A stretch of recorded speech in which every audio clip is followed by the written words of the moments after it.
Sedona is famous for its energy vortexes, spots where tourists claim to feel spiritual power in the red rocks. The airport sits right on top of one of the strongest sites, and twice a week, chartered planes bring in groups specifically to visit it. But last month, a charter landed with 12 passengers, and only 11 walked off the plane. I counted them twice. The pilot swore he'd flown in with 12, showed me his manifest with 12 names, but only 11 people were standing on the tarmac.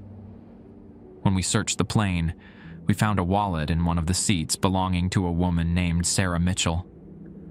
Her driver's license was there, her credit cards, her phone, but no Sarah Mitchell. I looked her up online. She'd posted on Facebook 2 hours earlier, excited about her spiritual journey to Sedona. Her last post, made 30 minutes before landing, said, "I can see the red rocks from the window. They're so beautiful." Wait, is that a person standing on one of them? How did they get up there? Her phone's last GPS ping was directly above Airport Mesa, inside the plane, at cruising altitude. Since then, 4 more charter flights have landed with missing passengers. 3, 2, 1. Always people who were documenting their trip on social media. Always their last posts mentioning seeing someone in the rocks. This morning, I hiked up to Bell Rock, one of the vortex sites. Carved into the stone at the top were names, dozens of them, going back to the 1970s. Sarah Mitchell's name was there, freshly carved. And at the bottom, a new message. The vortex doesn't give energy. It takes people. Stop bringing them here. My name is Jake Patterson, and I've worked night maintenance at Sedona Airport for 3 years. The pay isn't great, but the hours suit me, 10 p.m. to 6 a.m., 4 nights a week. Most shifts, I'm alone except for the occasional charter landing or private jet refueling. The terminal building is small, just one gate, and the runway lights cast everything in an amber glow against the dark mass of the surrounding cliffs. My supervisor, Bobby Hayes, handed me a laminated card on my first night. "Rules for graveyard shift," he said. "Follow them exactly. No exceptions." I laughed, thought it was some kind of initiation joke. Bobby didn't laugh back. "People go missing here, Jake. More than you'd think. These rules exist because someone figured out how to stop it from happening to employees." He tapped the card. "Passengers are a different story." I should have quit right then. Should have asked more questions. But I needed the job, and Bobby seemed serious enough that I figured I'd just follow whatever weird protocols they had. That was 3 years ago. I followed every rule perfectly, and I'm still here to talk about it. But after Sarah Mitchell and the others, after hiking up to Bell Rock this morning and seeing those names carved in stone, I know I can't stay quiet anymore. Something is hunting people in Sedona, and I think I finally understand how it works. The rules card was printed on yellow laminated paper, the kind that survives coffee spills and years of handling. 7 protocols, Bobby had called them. I'd memorized them within a week, but I still kept the card in my shirt pocket. Some nights, I needed to touch it just to remember they were real. Rule 1. Never acknowledge anyone standing alone on the observation deck after midnight. They are not waiting for a flight. Rule 2.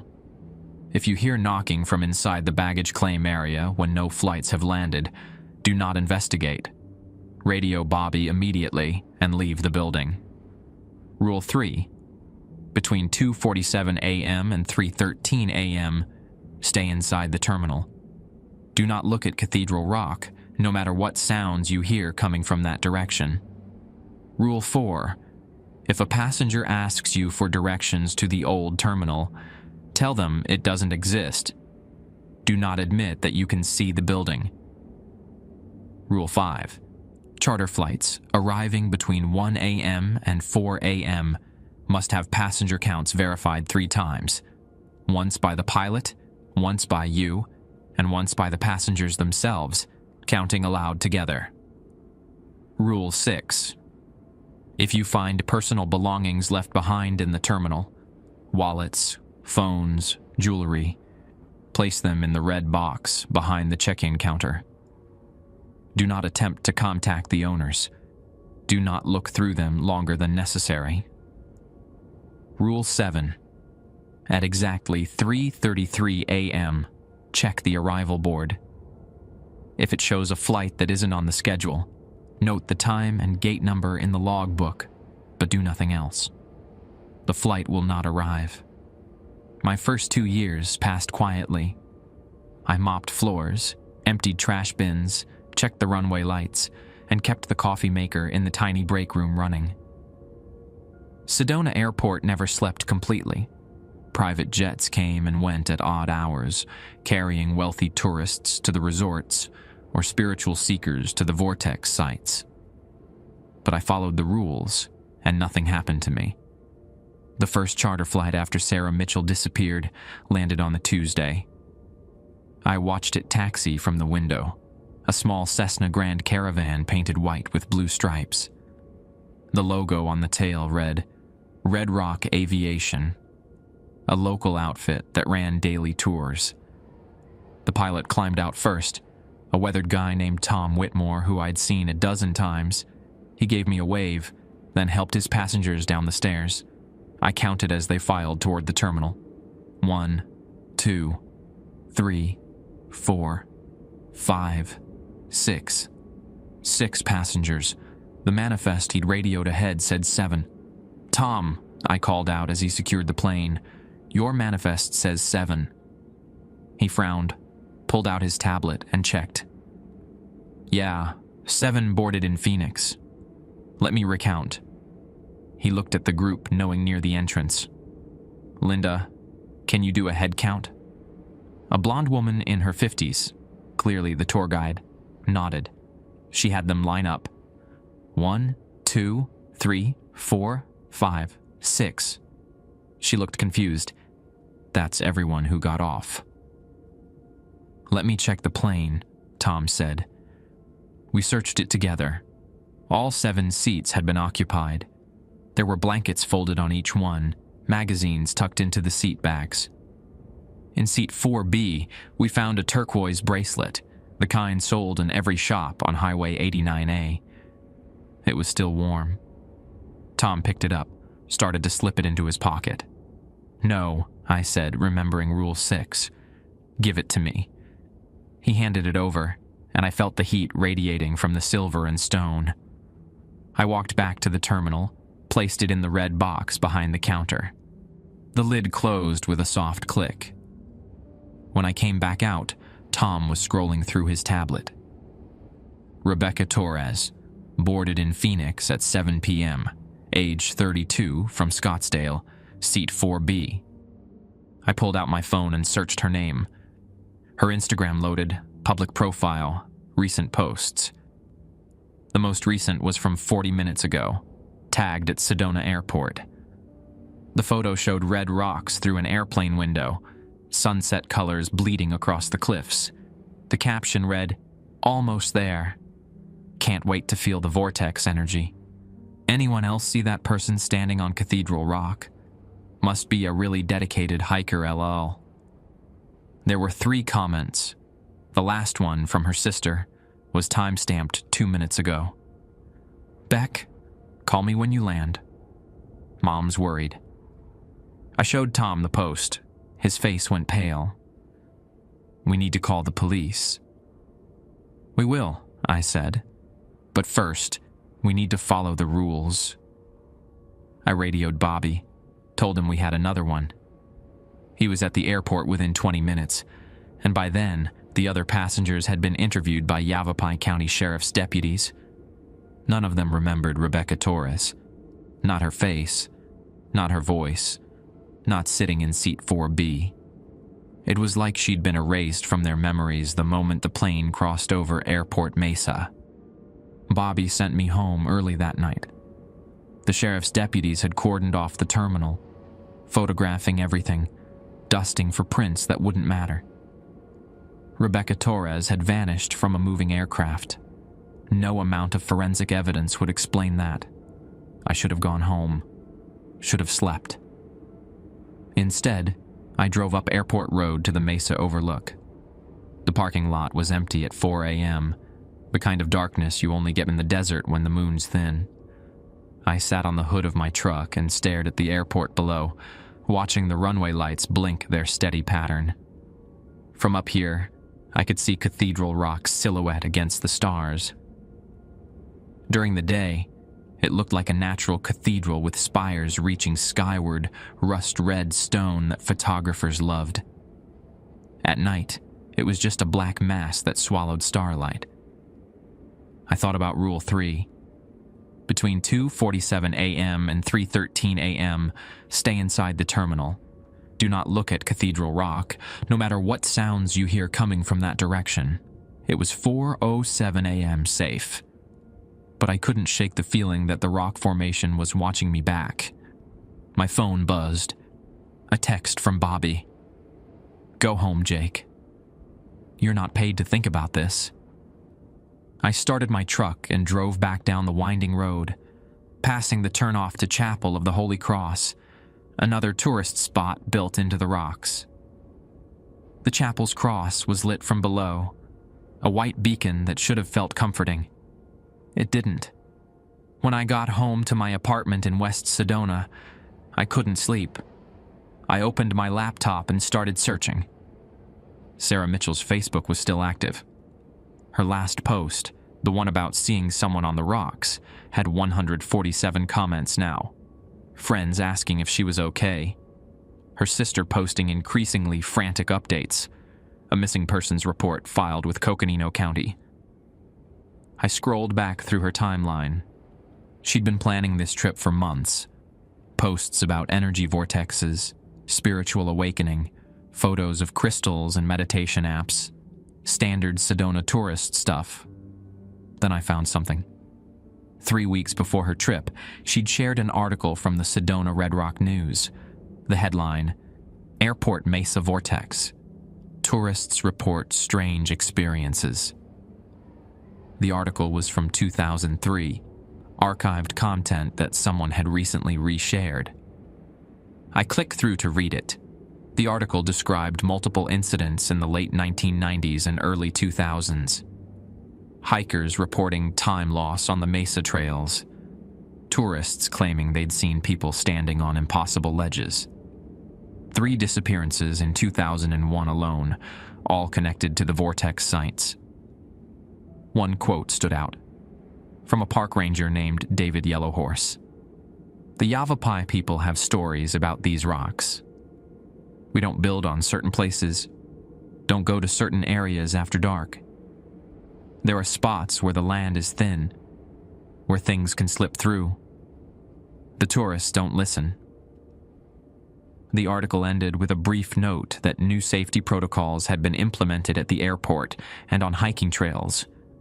No details about what those protocols were. I searched for David Yellowhorse, found an obituary from 2015. Natural causes, age 73. In lieu of flowers, donations to the Yavapai Apache Nation Cultural Center. Then I searched the Sedona Red Rock News archives for other disappearances. Found them scattered across decades. 1978, 2 German tourists vanished from Bell Rock. 1983, a photographer went missing from Boynton Canyon. 1991, a group of 5 from California. 4 returned, 1 didn't. The pattern was there if you looked for it. People vanished near the vortex sites, usually one at a time. Usually spiritual seekers or tourists who'd come specifically for the energy.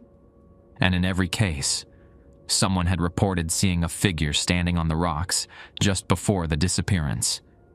I made coffee as the sun started to rise, painting my apartment walls the color of rust. My shift started again at 10 p.m. 8 hours from now. I needed to sleep, But my mind kept turning over the rules, trying to understand their logic. Rule 4 bothered me most. If a passenger asks you for directions to the old terminal, tell them it doesn't exist. Do not admit that you can see the building. I'd never seen an old terminal.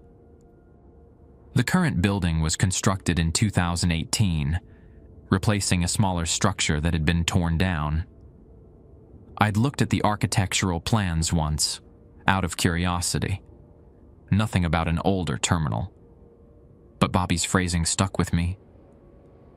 Do not admit that you can see the building. Not, do not tell them about the building.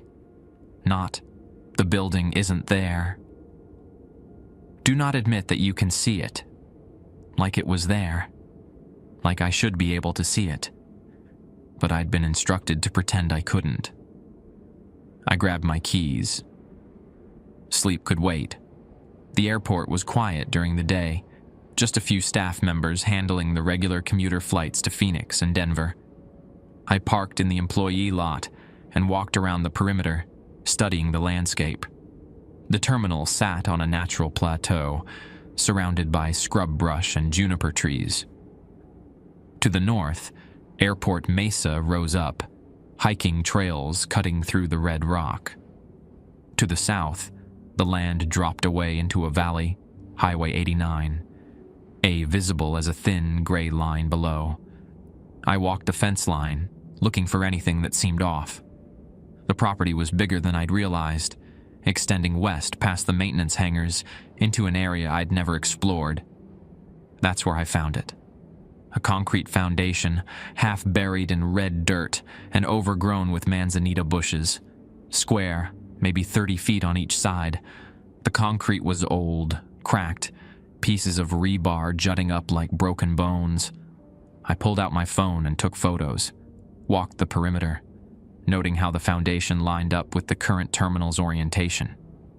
This had been a building once. Small, probably just a single room. Near what would have been the entrance, I found a plaque set into the concrete. Brass, weathered green. I brushed dirt away from the engraving. Sedona Airport Terminal. Dedicated 1956. May all who travel through here find safe passage. 1956. 69 years ago. I photographed the plaque, then noticed something carved into the concrete beside it. Recent marks, shallow but deliberate. I crouched down to read them. If you like the stories, please hype the videos from a button like this just above the comment section. It helps the videos to get more reach and perform well. It would take just a few seconds and cost nothing, but would help the channel grow even faster. Thank you. Names. Dozens of names scratched into the old foundation. Some looked decades old, barely visible. Others were fresh, the concrete still pale where it had been scored. I found Sarah Mitchell near the bottom, Rebecca Torres next to her, and at the top, a message carved deep. They asked about the old terminal.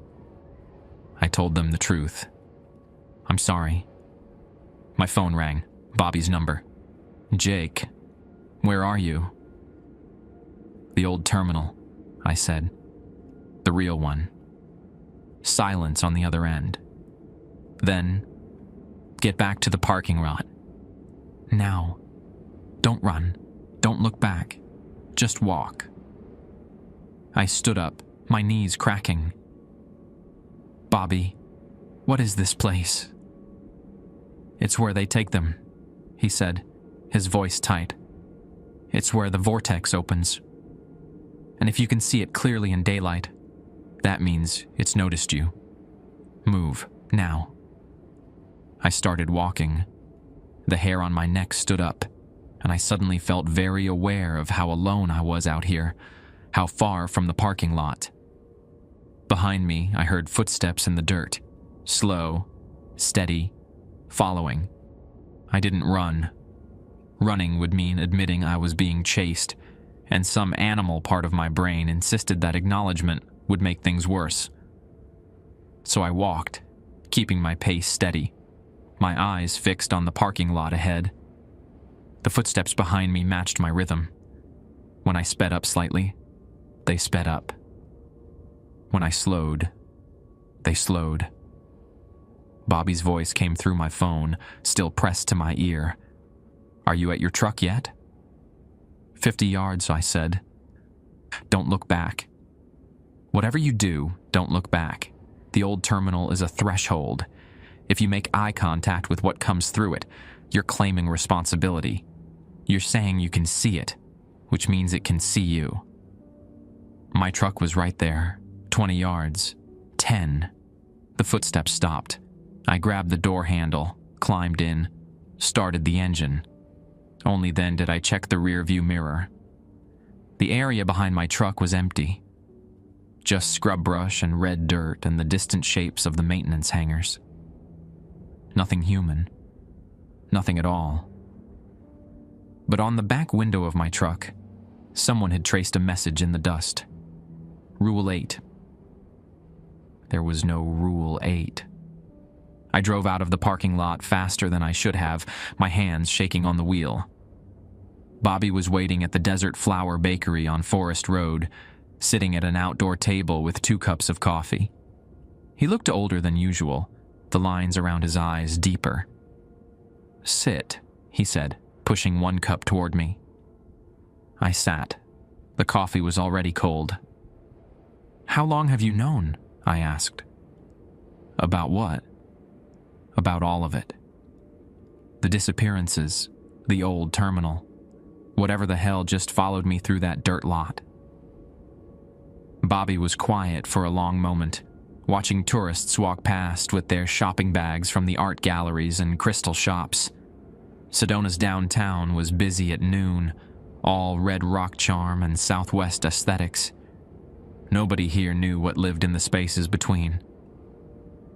"I've been working at that airport for 32 years, he finally said. "Started when I was 23, fresh out of the Air Force. Back then, there were only 4 rules. They've added more over time, as people figured out new patterns, new ways to stay safe." "Who's they?" "The ones who survived long enough to understand." He took a sip of his coffee. "The rules aren't about the vortex, Jake. That's what everyone gets wrong. The vortex energy, the spiritual power, all that new age stuff. It's real, but it's not the problem. The problem is what's been using the vortex as cover." I thought about the names carved into the old terminal foundation. Decades of names. How many people have disappeared? From the airport specifically? Maybe 40, 50 over the years. From the vortex sites around Sedona?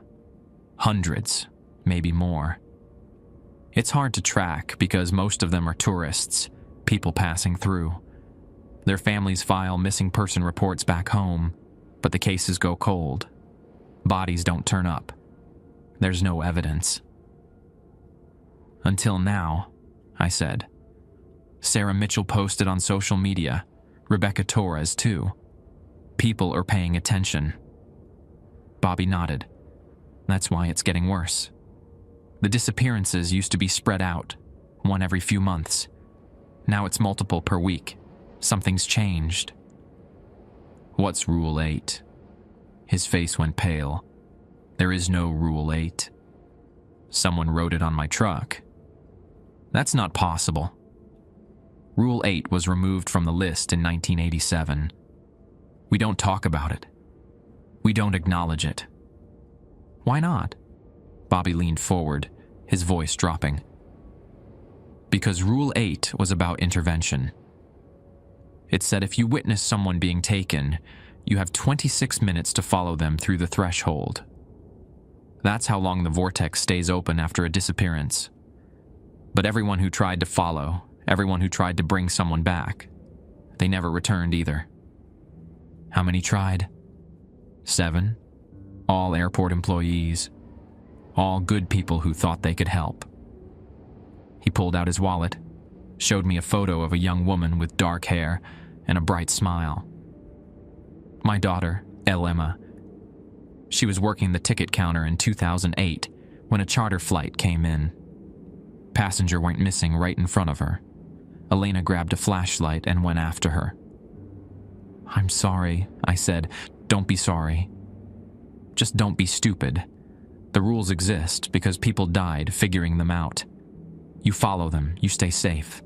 You start thinking you can help, you can fix things. You end up as another name carved in stone." We sat in silence for a while, watching Sedona go about its day. A group of tourists walked past wearing matching t-shirts that said, "Vortex Tour 2025. They were laughing, excited, holding maps marked with hiking trails. I thought about Sarah Mitchell's last post. Rebecca Torres's bracelet still warm when we found it. "What if I told you I don't think it's a vortex?" I said. Bobby looked at me sharply. "What do you mean?"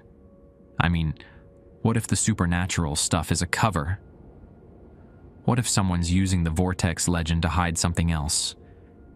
"Like what?" I pulled out my phone, showed him the search results I'd compiled that morning. "Look at the pattern.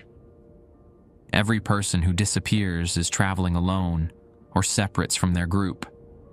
They're always tourists, people nobody in Sedona knows. They all post on social media about seeing someone on the rocks, and then they vanish without a trace. So what if that someone on the rocks isn't a ghost or a vortex spirit? What if it's a signal? What if someone's using drones or people planted on the cliffs to identify targets, and then they're drugging passengers on the charter flights and removing them during the confusion?" Bobby stared at me. "You think this is human trafficking?" "I think it's the only explanation that makes sense. The vortex energy, the spiritual stuff, it's perfect cover. Who's going to investigate a disappearance when everyone assumes it's supernatural? When local legends back up the idea that people just vanish in Sedona? The rules are real," I said. "But maybe they're not keeping us safe from ghosts.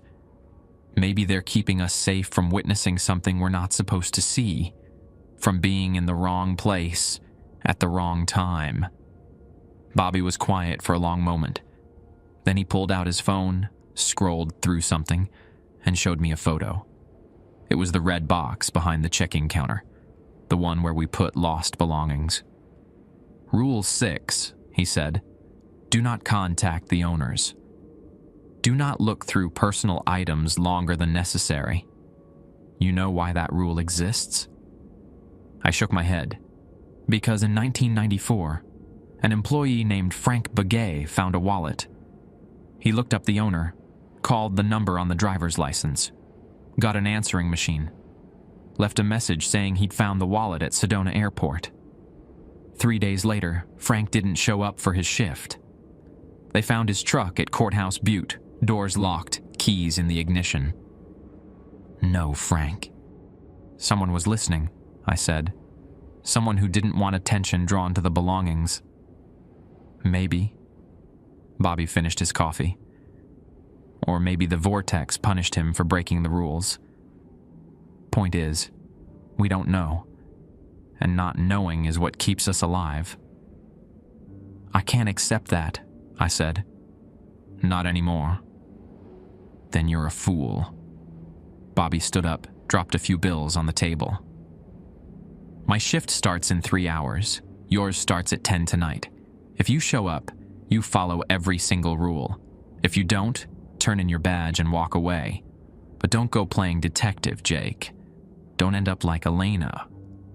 He walked to his truck and drove off, leaving me sitting there with cold coffee and too many questions.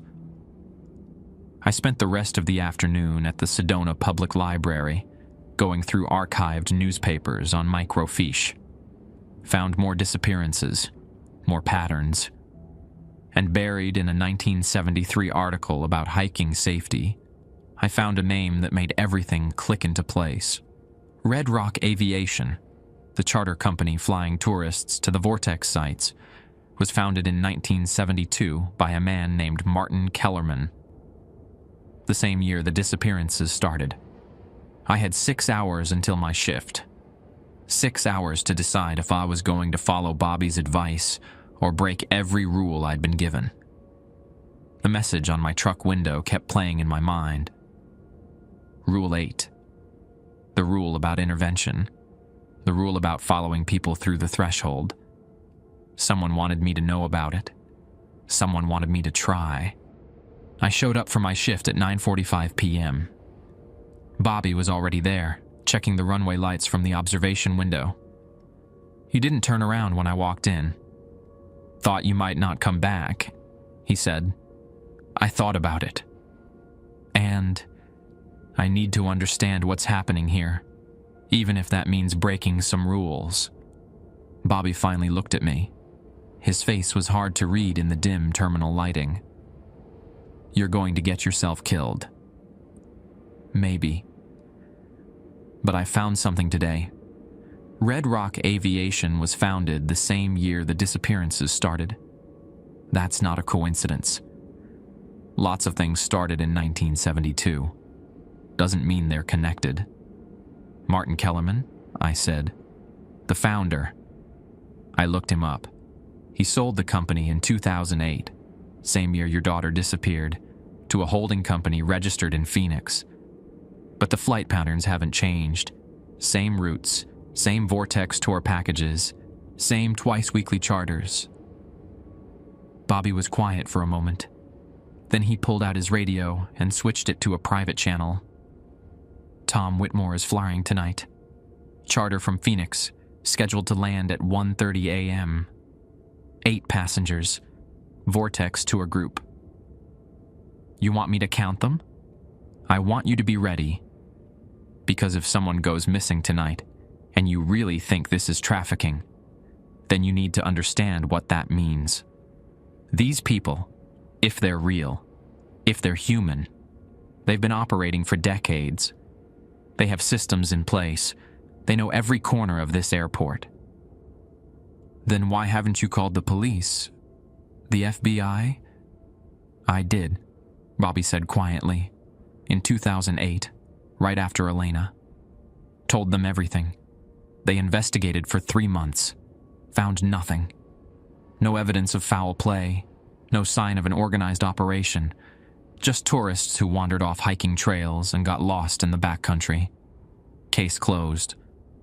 Maybe they didn't look in the right places. Or maybe they were told not to. Bobby handed me the radio. Channel 7. If something happens tonight, if you see anything that proves your theory, you call me first. Not the sheriff, not the FBI, me. Because if you're right, we need evidence before we go public. And if you're wrong, if this really is something else, then you'll need someone who knows how to follow the rules. My shift started normally enough. I cleaned the terminal, restocked the vending machines, checked the fire extinguishers and first aid kits. The usual routine that kept my hands busy while my mind raced. At 1:15 a.m., Tom's plane appeared on radar. Bobby came over the radio. Charter inbound. Remember Rule 5. 3 counts. I walked out to the tarmac as the Cessna touched down, watching it taxi toward the terminal. The night was cold, that desert cold that cuts through your jacket. Cathedral Rock was visible as a dark shape against the stars, and I made sure not to stare at it. Rule 3 was still in effect. I had 32 minutes before 2:47 a.m. Tom brought the plane to a stop and killed the engines. I approached with my clipboard, ready to count. The door opened. Tom came down first, looking tired. 8 passengers, he said, all present and accounted for. But when they started filing out, I counted 7.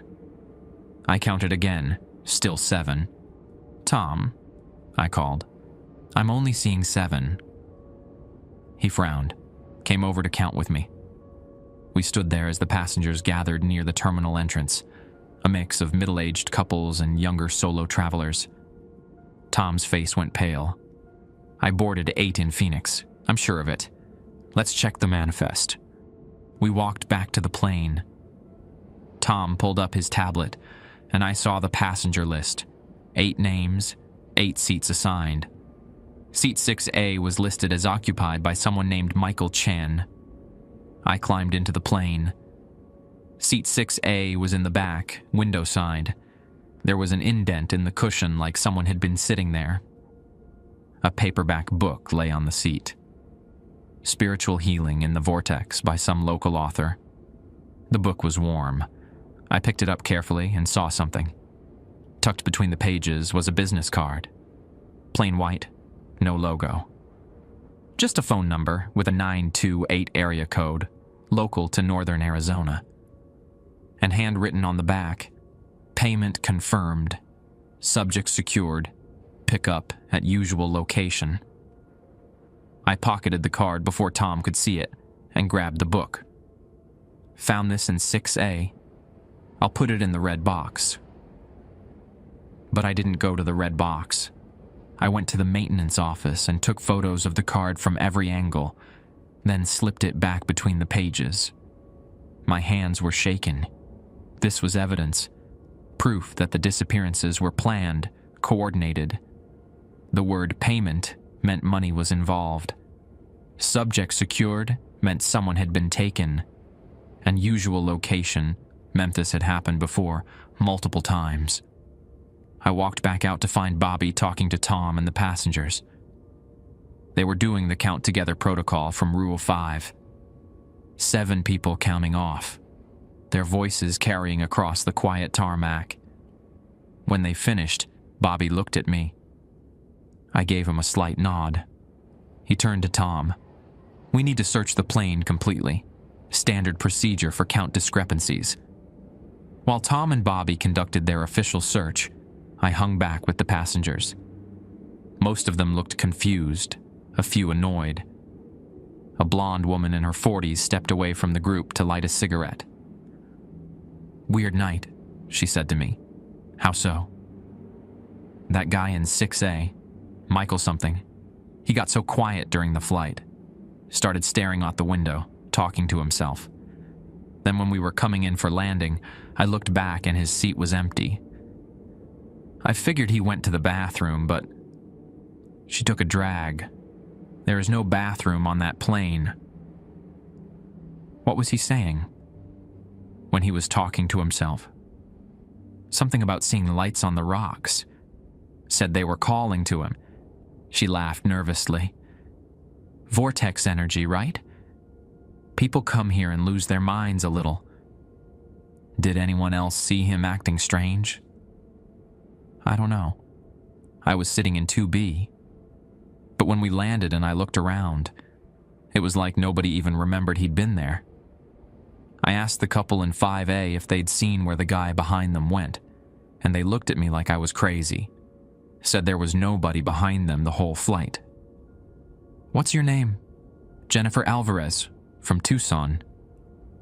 Jennifer, did you take any photos during the flight? She pulled out her phone. A few.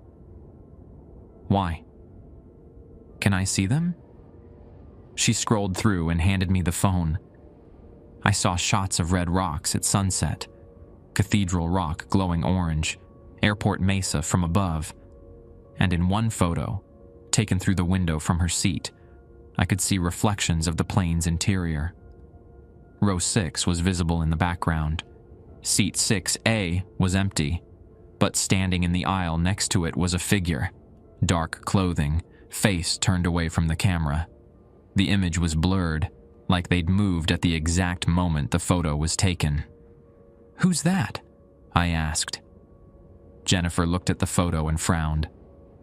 I don't remember anyone standing in the aisle. I took that right before landing. Everyone was supposed to be buckled in. I sent myself the photo, then handed back her phone. Thanks. Enjoy your stay in Sedona. She walked back to the group, and I checked my watch. 2:31 a.m. 16 minutes until Rule 3's window opened. 16 minutes until I was supposed to stay inside and not look at Cathedral Rock. But the business card in that book said, usual location. And I had a feeling I knew where that was. The old terminal foundation. The threshold Bobby had warned me about. Bobby came out of the plane, shook his head at Tom. Nothing. Just the book. "I'll log it," I said, holding up the paperback. Bobby caught my eye. He knew something was wrong, but he also knew I wasn't going to stop. At 2:46 a.m., I made my decision. I grabbed a flashlight from the maintenance shed, radioed Bobby that I was checking the perimeter fence, and walked toward the western edge of the property. Toward the old terminal. Toward whatever was waiting there. The walk to the old terminal felt longer than it should have.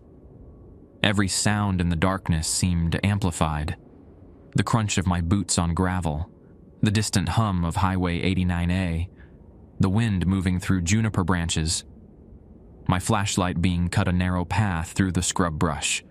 At 2:47 a.m. exactly, I heard it. A low sound coming from Cathedral Rock. Not wind, not animals. It was rhythmic, almost musical, like someone had recorded a voice and played it backward at half speed. I kept walking. Rule 3 said to stay inside, not to look at Cathedral Rock. I was already breaking the first part. Might as well commit. The old terminal foundation appeared ahead, pale concrete against dark earth. I'd been here 12 hours ago in daylight. Now it looked different. The shadows were deeper, pooling in the cracks and around the broken rebar. And there was a smell. Not rot exactly, but something chemical. Acetone mixed with desert dust. I approached the foundation slowly, sweeping my flashlight across the carved names. Sarah Mitchell, Rebecca Torres. Michael Chen's name wasn't there yet, but give it time. At the center of the foundation, where the building's entrance would have been, I found fresh tire tracks. Deep grooves in the dirt, the kind made by heavy vehicles. They led away from the foundation toward the maintenance road that connected the Highway 179. Someone had been here recently, very recently. I followed the tracks, keeping my flashlight low. The sound from Cathedral Rock was getting louder, and I realized it wasn't coming from the rock formation at all. It was coming from speakers. Small ones, hidden in the brush around the old terminal site. A recording, playing on a loop. I found the first speaker wedged between two rocks, solar panel attached. The sound quality was poor up close, distorted, but I recognized it now. It was a human voice, stretched and manipulated to sound otherworldly. The words were in a language I didn't recognize, but the pattern was hypnotic. Someone had set this up. Someone wanted people to hear strange sounds during the Rule 3 window. I kept following the tire tracks. They led me past the foundation, through a gap in the perimeter fence I hadn't noticed before. The gap was old, the chain link cut and bent back, but the edges showed fresh metal where something had recently pushed through. On the other side of the fence, the land dropped into a shallow arroyo. The tracks continued down the slope, and at the bottom, I saw it. A white van, windowless, Arizona plates, parked in the arroyo where it couldn't be seen from the airport or the road. My heart was racing now. I checked my watch. 2:54 a.m. Still inside the Rule 3 window. Still supposedly safe if I didn't look at Cathedral Rock. But I was looking at something worse. I moved down the slope carefully, keeping my flashlight off. The van's rear doors were closed, but there was a padlock hanging open on the handle. Someone had been here recently and left in a hurry. I opened the doors. The inside of the van was set up like a mobile medical unit. There were 2 gurneys with restraint straps, IV bags hanging from hooks, boxes of medical supplies stacked against one wall. Everything was clean, organized, professional. And on one of the gurneys, still strapped down, was a blanket. I lifted the edge and found a woman's purse underneath. I opened it with shaking hands. Rebecca Torres. Her driver's license, credit cards, and phone were all inside.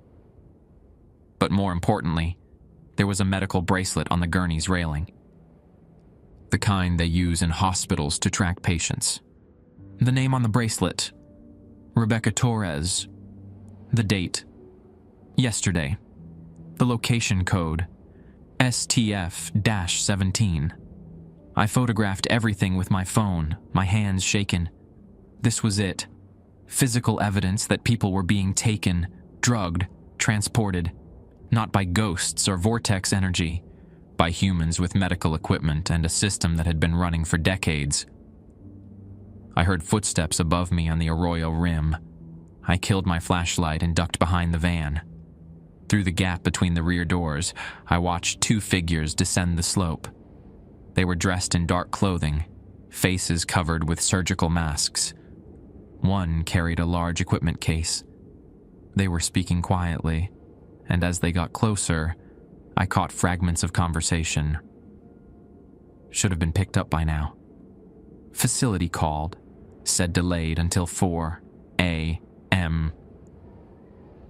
Too many disappearances lately, police starting to ask questions. They stopped at the van. One of them pulled out a phone, and I saw the screen illuminate his face. Late 50s, white, weathered skin. He looked like any other Sedona resident you'd see at Safeway. "We need to move the vehicle," he said into the phone. "Yeah, after tonight. Getting too hot." Torres's family hired a private investigator. He listened. Then, "I don't care what Kellerman says. This operation's been running since '72, and we've never had this much attention. The social media posts are killing us." Kellerman. Martin Kellerman, founder of Red Rock Aviation.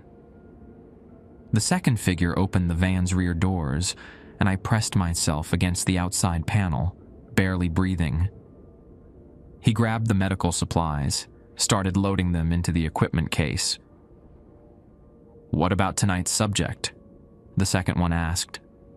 His voice was younger. "Already at the facility. Chen sedated, ready for transport to Phoenix. Liar's picking him up tomorrow." "And the airport guy? The one who's been asking questions? Patterson. We're monitoring him. If he gets too close, we'll handle it like we handled Begay in '94. Make it look like you wandered off hiking and got lost. Happens all the time in Sedona." Frank Begay. The employee who'd tried to return a wallet and disappeared at Courthouse Butte. They finished loading the van and climbed back up the slope. I waited until their footsteps faded, then counted the 60 before moving. I had everything I needed. Evidence, names, confirmation that this was human trafficking, not supernatural activity. But I also knew that if I walked back to the airport right now, if I told Bobby or called the police, these people would disappear. They had systems in place, probably people on the inside. I needed to find the facility, the place where they were holding Michael Chen and the others. I climbed out of the Arroyo and checked my watch. 3:09 a.m. 4 minutes until the Rule 3 window closed. 4 minutes to get back to the terminal. But the tire tracks led away from the airport, toward Highway 179, and I had a choice to make. Follow the rules and stay alive, or break them and maybe save people. I thought about Elena Hayes, Bobby's daughter, about how she'd tried to follow someone through the threshold and never came back, about Rule 8, the intervention rule that had been removed because it got people killed. Maybe Elena hadn't been taken by a vortex. Maybe she'd gotten too close to the truth. My phone buzzed.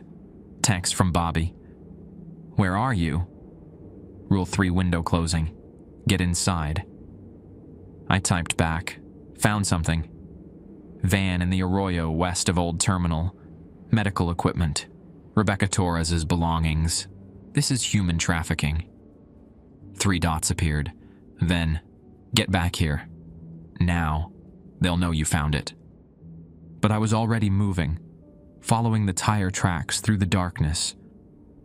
They led me to a service road I'd never noticed, one that paralleled the airport property but stayed just outside the fence line. The road was dirt, barely maintained, the kind of access route that only locals would know about. I followed it for maybe half a mile before I saw lights ahead. Not streetlights, floodlights, the kind used for construction sites or security. I crept closer, staying low behind the scrub brush.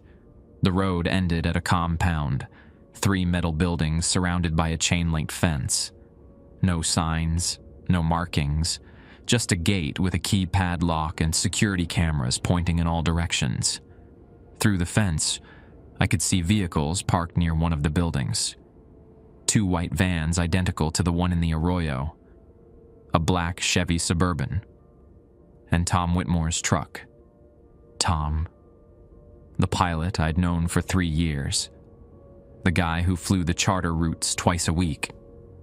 He came out of one of the buildings as I watched, carrying a clipboard. He walked to the Suburban, got in, and drove toward the gate. I ducked behind a boulder as the gate rolled open automatically. The Suburban passed within 20 feet of where I was hiding. Through the window, I saw Tom talking on his phone. And in the back seat, I saw someone slumped against the window. A young man, Asian features, head lolling, Michael Chen. The gate closed behind the Suburban, and I watched its taillights disappear down the service road toward Highway 179, toward Phoenix, toward wherever these people were selling their victims. I pulled out my phone to call 911, and that's when I saw the notification. A missed call from Bobby, and a text message. "They're coming for you. Run." Behind me, I heard engines, multiple vehicles moving fast. I ran. The desert at night is treacherous. I stumbled over rocks, crashed through bushes, my flashlight jerking wildly. Behind me, headlights swept across the landscape as vehicles spread out to search. I heard voices calling my name. Calm voices, friendly voices. "Jake, we just want to talk." "Jake, come back to the airport. You're confused." But I'd heard what they said in the Arroyo. They'd handled Frank Begay. They'd make it look like I wandered off and got lost. I made it to the fence line and squeezed through the gap near the old terminal. Ran toward the airport buildings, toward lights and safety. My lungs were burning, legs cramping. Bobby's truck screeched into the parking lot as I reached the terminal. He jumped out, grabbed my arm. "Get in. Now." I climbed into the passenger seat, and he floored it, spraying gravel as we tore out of the parking lot. Behind us, headlights appeared from the service road, following. "Did you call the police?" I gasped. "Better," Bobby said. "I called the FBI Phoenix field office. They've been investigating Red Rock Aviation for 6 months. They just needed someone on the inside to confirm the facility location." "You knew?" I suspected. "After Elena." His voice cracked. "They took her because she saw too much, because she tried to help. I've spent 15 years gathering evidence, being careful, waiting for the right moment. And tonight was it? Tonight was it. Those photos you took, the business card, the medical bracelet, that's enough for a warrant. Combined with what I've collected, they can shut this whole operation down." He glanced in the rearview mirror. "But first, we have to survive until the FBI gets here." The headlights behind us were getting closer. Bobby drove like he'd done this before. He took back roads I didn't know existed, cutting through residential areas of West Sedona, avoiding the main highways. The headlights stayed behind us, sometimes distant, sometimes close enough that I could see it was a black Suburban. "How long until the FBI gets here?" I asked. 20 minutes. They're coming from Flagstaff." He glanced at the rearview mirror. "We just need to stay alive and stay public. They won't try anything if there are witnesses." "Where are we going?" somewhere crowded, somewhere with cameras.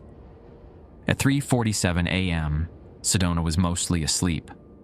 But Bobby turned onto Highway 89A and headed toward Uptown, where a few late-night restaurants stayed open for the bar crowd. He pulled into the parking lot of a place called Javelina Cantina, one of the few buildings with lights on. We ran inside. A handful of tourists were finishing drinks at the bar, and a tired-looking waitress was wiping down tables. They all looked up as we burst through the door. "Call the police," Bobby said to the bartender. "Tell them there's an emergency at Sedona Airport. Tell them to send everything they have." The bartender, a young guy with sleeve tattoos, looked confused. "What kind of emergency?" "Human trafficking operation. Multiple victims. Armed suspects." Bobby grabbed my phone and showed him the photos I'd taken. "This is evidence. If something happens to us, make sure the FBI gets these." The bartender's face went pale. He grabbed the phone behind the bar and started dialing. Through the window, I saw the Suburban pull into the parking lot. It stopped near the entrance but didn't approach. Just sat there, engine running, watching us. "Smart," Bobby said. "They can't do anything with witnesses around, but they can wait." My hands were shaking. The adrenaline was wearing off, replaced by the reality of what I'd stumbled into. "How many people are involved in this?" "I don't know. More than I thought." Bobby sat down at a table near the window, keeping his eyes on the Suburban. Martin Kellerman founded Red Rock Aviation in 1972. That much is documented. But the trafficking operation probably started before that. There are disappearances in Sedona going back to the 1950s. "The old terminal," I said. "It was built in 1956. That plaque said, 'May all who travel through here find safe passage.' Maybe someone knew even then. Maybe the rules started as genuine warnings, and over time, the traffickers learned to use them. If everyone believes the disappearances are supernatural, nobody investigates. Nobody looks for human causes." The waitress brought us water. Her name tag said Lucia. "Police are coming," she said quietly. "Are you guys okay? Do you need anything?" "Just stay near other people," Bobby told her. "And if anyone asks about us, you haven't seen us." She nodded and went back to the bar, where she quietly spoke to the other staff. I saw her pull out her phone and start recording through the window, pointing at the Suburban. "Smart kid." At 4:03 a.m., another vehicle pulled into the parking lot. Tom Whitmore's truck. He got out, walked calmly to the Suburban, and had a brief conversation with whoever was inside. Then he walked toward the restaurant entrance. Bobby tensed. "Stay calm. Don't engage." Tom came inside, looking as tired and ordinary as always. He walked straight to our table and sat down without being invited. "Jake," he said. "Bobby, we need to talk." "About how you've been trafficking people for years," I said. Tom's expression didn't change. "You don't understand what you've gotten into." "I understand plenty. I saw Michael Chen in the back of that Suburban. I saw the medical equipment. I heard you on the phone talking about buyers in Phoenix." "That wasn't me on the phone," Tom said. "And Michael Chen is safe. Sedated, but safe. They'll let him go once this dies down." Bobby leaned forward. "You expect us to believe that?" "I expect you to listen. Because what you think is happening isn't what's actually happening." Tom glanced at the Suburban outside, then back to us. "The disappearances are real. The trafficking is real. But I'm not part of it. I'm investigating it." I laughed, but it came out bitter. "You're a pilot for Red Rock Aviation. The company that's been the center of every disappearance for 50 years. Exactly. The perfect cover to gather evidence. Tom pulled out a badge from his jacket. Federal Aviation Administration, Office of Inspector General. I've been undercover for 8 months. The FAA suspected Red Rock was involved in illegal transport, but we couldn't prove it. I got hired as a pilot, started flying the charter routes, documenting everything. Bobby grabbed the badge, examined it. This could be fake. Call the number on the back. Ask for Special Agent Rita Montoya. She's my handler. Tom looked at me. Those photos you took tonight? They're good, but they're also about to get you killed. These people have been operating in Sedona since the 1970s. They have connections in local law enforcement, in the tourism industry, in places you wouldn't expect. The moment you started asking questions, they flagged you. Then why didn't they stop me sooner? Because they were trying to figure out how much you knew. Whether you were working alone or with others, whether you'd already contacted authorities. He nodded toward the Suburban. The people in that vehicle aren't here to hurt you. They're here to contain the situation until actual law enforcement arrives. The people you should be worried about are still at that facility, destroying evidence as we speak. My head was spinning. So the rules are real warnings, written by people who figured out patterns in the disappearances. But they're not about vortex energy or supernatural forces. They're about avoiding situations where you might witness the traffickers at work. Tom counted them off on his fingers. Don't acknowledge people on the observation deck after midnight. Those are spotters. Don't investigate knocking from baggage claim. That's where they process people. Stay inside during the 2:47 to 3:13 window. That's when they move victims from the holding facility to transport vehicles. The old terminal question is a test to see if you know about the original transfer point. And Rule 6, about the red box?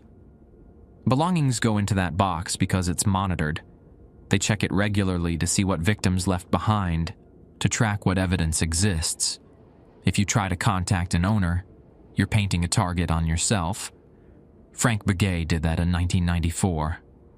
He's buried somewhere in Oak Creek Canyon. Bobby's voice was strained. What about my daughter? Elena? Tom's face softened.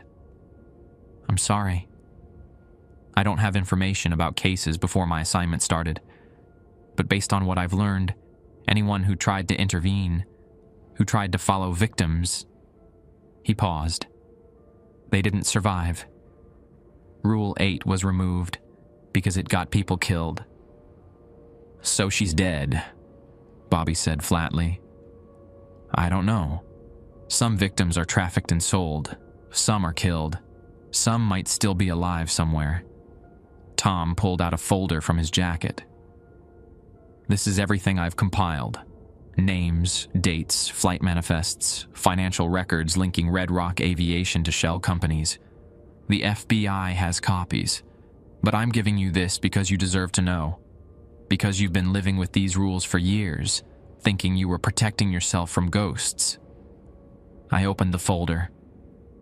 Inside were dozens of documents, photographs, charts showing connections between Red Rock Aviation, local businesses, even some Sedona City Council members. The operation was bigger than I had imagined. How many victims? I asked. That we know of? 43 since 1972. But I think it's more, way more. The Vortex legend is perfect cover. Tourists come here expecting weird experiences, expecting to feel different. Easy to convince them to take a night flight, to accept a drink with sedatives mixed in, to trust the people offering spiritual guidance. Through the window, I saw police lights approaching. 2 Yavapai County Sheriff's units, then 3 more, then an unmarked sedan that probably held FBI agents. Tom stood up. When they question you, tell them everything. Don't hold back. Don't protect anyone. This operation ends tonight, but only if we have witnesses willing to testify." He looked at Bobby. "I know you've been collecting evidence for years. Elena's disappearance, other cases. We'll need that too." Bobby nodded slowly. "You'll get it." The police entered first, hands on weapons, scanning the room. Behind them came two people in FBI windbreakers. A woman in her 40s, Latina, with sharp eyes, probably Rita Montoya, and a tall man with gray hair who immediately took charge of the scene. Tom went to them, spoke quietly, showed his credentials. They looked at Bobby and me, then at the folder on the table. Montoya approached us. "I'm Special Agent Rita Montoya, FBI. We have teams moving on the facility now. We're going to need full statements from both of you." She looked at the folder Tom had given us. "Is that everything?" Tom said. "Plus what Jake photographed tonight at the site." The next hour was a blur of questions, statements, photos reviewed on laptop screens. They took my phone for evidence, gave me a receipt, took Bobby's files, the ones he'd been quietly collecting for 15 years. And through it all, I kept thinking about the names carved into the old terminal foundation. Dozens of them, going back decades. People who'd come to Sedona seeking spiritual awakening and found something much darker. Sarah Mitchell, Rebecca Torres, Michael Chin.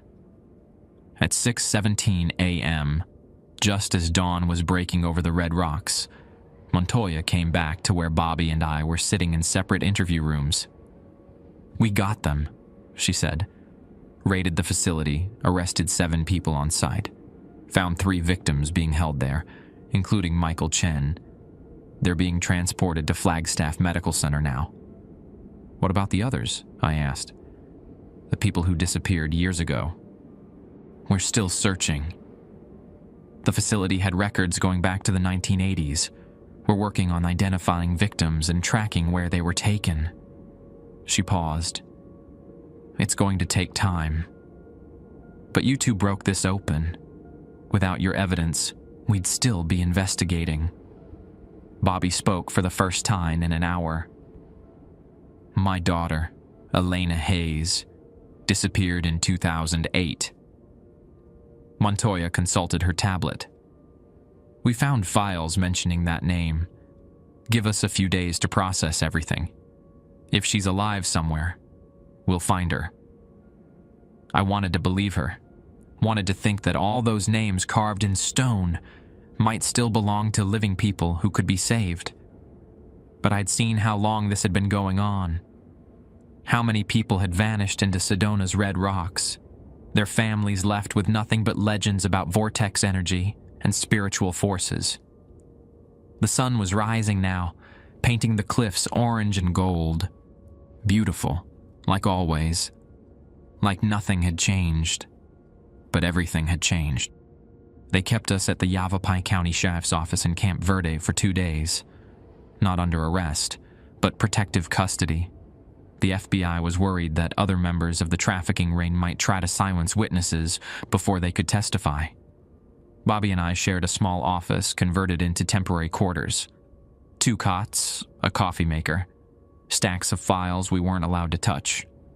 Through the window, I could see the Verde Valley stretching out toward the distant red rocks of Sedona. On the morning of the second day, Agent Montoya brought news. "We found a second facility," she said, spreading photos across the desk. "Near Rim Rock, about 20 miles southeast of Sedona. Underground bunker system built into the canyon walls. It's been there since at least the 1980s. The photos showed concrete corridors, small rooms with hospital beds, medical equipment. It looked like a nightmare version of a clinic." "How many people?"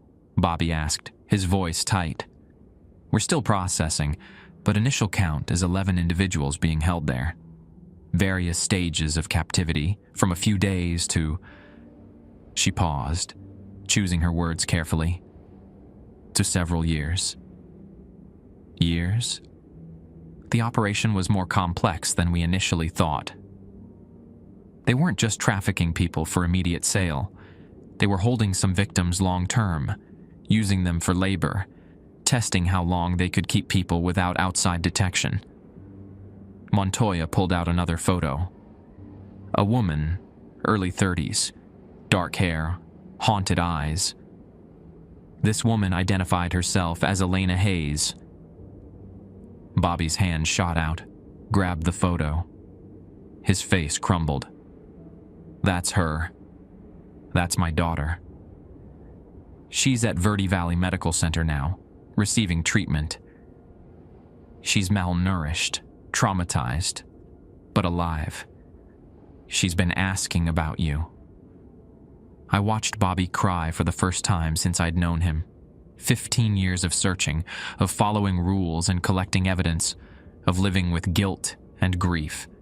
And his daughter was alive. "Can I see her?" he asked, as soon as the doctors clear it. "Probably this afternoon." Montoya turned to me. "The woman you found in the first photos, Rebecca Torres. She was at the Rimrock facility, sedated but unharmed. Her family's been notified." "And Sarah Mitchell?" Montoya's expression darkened. "Still searching. The records we've recovered indicate she was transported to a buyer in Phoenix, but the trail goes cold after that. We're working with Phoenix PD and federal trafficking task forces." Over the next few hours, Montoya walked us through what they'd uncovered. The trafficking operation had indeed started in 1972, but its roots went deeper. Martin Kellerman hadn't founded it. He'd inherited it from his father, who'd been running a smaller operation since the 1950s, when the original terminal was built. The vortex tourism boom in the 1970s and 80s gave them perfect cover, Montoya explained. Suddenly, Sedona was flooded with vulnerable people seeking spiritual experiences, often traveling alone, often not telling anyone their exact plans. Easy targets. "How many people were involved?" I asked. "We've identified 17 so far. Pilots, airport staff, hotel workers, tour guides, even a city council member who helped block investigations." She showed us a network diagram that looked like a spider web. Red Rock Aviation was the hub, but the network extended throughout Sedona. Anyone who tried to investigate too deeply either got bought off or ended up like Frank Begay. "What about the rules?" Bobby asked. "How much did people actually know?" "That's the strangest part. Some of the rules were written by victims who escaped, others by employees who suspected something but were too afraid to speak openly. The supernatural framing was deliberate. It kept people from looking at human causes. But it also created a system where people who followed the rules could avoid becoming victims or witnesses." She pulled out a faded notebook. "We found this at the Rimrock facility. It's a journal kept by one of the earlier victims in the 1970s. A woman named Patricia Weldon. She escaped after 6 months, came back to Sedona, and carved warnings into the old terminal foundation. But she couldn't go to the police because her captor was a sheriff's deputy. I thought about all those names carved in stone. Some were victims who'd never escaped, but some were survivors, leaving the only warnings they could. Patricia wrote that she'd seen others try to intervene, try to save new victims. They all disappeared. That's where Rule 8 came from, the intervention rule. She wrote it as a warning to employees. If you try to follow them through the threshold, they will take you too." Bobby looked at the journal. "Is Patricia still alive?" "No. She died in a car accident in 1979 on Highway 179. Single vehicle collision, no witnesses. We're having that case reopened." The afternoon brought more revelations. Tom Whitmore met with us, out of his pilot uniform and looking exhausted. His undercover assignment had lasted 8 months, and he'd been the one to finally identify the Rimrock facility location. "I flew 4 charter routes a week," he said. 2 for legitimate tourists, 2 that were fronts for moving victims. The traffickers used a color coding system on the manifests: green for normal passengers, red for targets. I documented every flight, every manifest code, every payment that went through Red Rock Aviation's accounts. "Did you know my daughter was alive?" Bobby asked him. Tom nodded slowly. "I suspected, but I couldn't confirm. They kept the long-term captives separate from the short-term ones. Different facility, different handlers. I wasn't allowed access to the Rimrock site until 2 weeks ago, and even then, I only saw the medical wing. But I heard rumors about people being held for years. Why didn't you raid it sooner? We needed evidence that would hold up in court. We needed to identify everyone involved, track the money flow, understand the full scope. If we'd moved too soon, the key players would have scattered, and the victims would have been moved or killed." Tom's voice was strained. "I know that's not what you want to hear. But we had to be certain." That evening, Bobby was cleared to see Elena. I waited in the hospital lobby, drinking terrible coffee and watching the news. The story had broken nationally. Major human trafficking ring dismantled in Arizona ran on every channel. Reporters were camped outside the Sedona Airport, interviewing tourists who looked shocked and confused. The vortex legend would never be the same. Every spiritual seeker who'd come to Sedona believing in energy and healing now had to reckon with the darker truth that had been hiding in plain sight. Bobby came back 3 hours later. He looked like a different person, still exhausted, still grieving the 15 years he'd lost, but with something that might have been hope in his eyes. "She wants to meet you," he said. Elena Hayes was in a private room on the 4th floor, guarded by 2 federal agents. When Bobby and I entered, she was sitting up in bed, hospital gown loose on her thin frame. She had Bobby's eyes but her mother's face. I'd seen photos in his wallet over the years. "Jake Patterson," she said, her voice raspy from disuse. "Dad told me what you did. How you broke the rules." "I'm sorry about what happened to you," I said. "Don't be. You got me out. You got all of us out."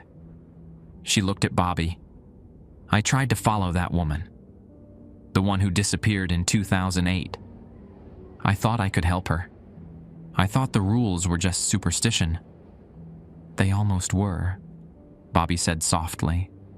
"They were close enough to truth to keep people safe, but not clear enough to expose the traffickers." Elena turned to me.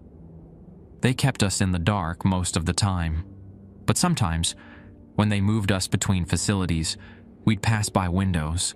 I'd see the red rocks, see Cathedral Rock, and Airport Mesa. I'd remember working at the terminal, remember thinking Sedona was beautiful and magical." Her voice cracked. "They took that from me.